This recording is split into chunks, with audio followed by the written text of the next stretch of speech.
పెళ్లి ఫిక్స్ అయిందా? తెలుగు మ్యాట్రిమోనీకి థ్యాంక్స్ చెప్పాలి. పెళ్ళంటేనే తెలుగు మ్యాట్రిమోనీనే. 26 సంవత్సరాల నమ్మకం, లక్షలాది సంతోషకరమైన వివాహాలు. తెలుగు మ్యాట్రిమోనీని డౌన్లోడ్ చేయండి. ఈ రోజుల్లో మీడియం రేంజ్ సినిమాలకి విడుదల తర్వాతే లాభాలు రావడం గగనమైపోయింది. అలాంటిది కొన్ని సినిమాలు మాత్రం రిలీజ్కి ముందే టేబుల్ ప్రాఫిట్స్ చూస్తున్నాయి.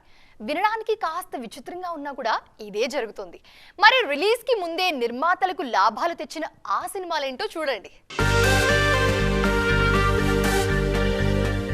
రిలీజ్ కు ముందే బిజినెస్ పూర్తి చేసుకోవడం కాదు, లాభాల బాట పట్టింది విష్ణు విన్యాసం సినిమా.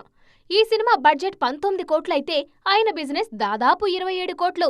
నాన్ థియేట్రికల్ తోనే నిర్మాత లాభాల్లోకి వచ్చేశారు. ఫిబ్రవరి 27న విడుదల కానుంది ఈ చిత్రం. శ్రీ విష్ణు మార్కెట్ ఈ సినిమాకు బాగా హెల్ప్ అయింది.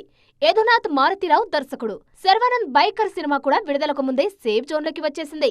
ఈ సినిమాను నెట్ఫ్లిక్స్ 27 కోట్లకు కొనేసిందని తెలుస్తోంది.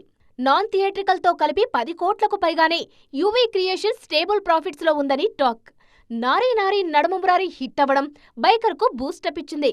ఈ సినిమా ఏప్రిల్ 3న విడుదల కానుంది. తరుణ్ భాస్కర్ గాయపడ్డ సింహం సైతం విడుదలకు ముందే సేఫ్ అయిపోయింది.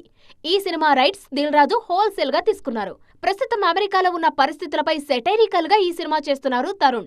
ఈ మధ్య విడుదలైన టీజర్ కు రెస్పాన్స్ బాగుంది. మొత్తానికి రిలీజ్ కు ముందే టేబుల్ ప్రాఫిట్స్ అంటే నిర్మాత నెత్తిన పాలు పోసి పెళ్లి ఫిక్స్ అయిందా? తెలుగు మ్యాట్రిమోనీకి థ్యాంక్స్ చెప్పాలి. పెళ్ళంటేనే తెలుగు మ్యాట్రిమోనీనే. 26 సంవత్సరాల నమ్మకం, లక్షలాది సంతోషకరమైన వివాహాలు. తెలుగు మ్యాట్రిమోనీని డౌన్లోడ్ చేయండి.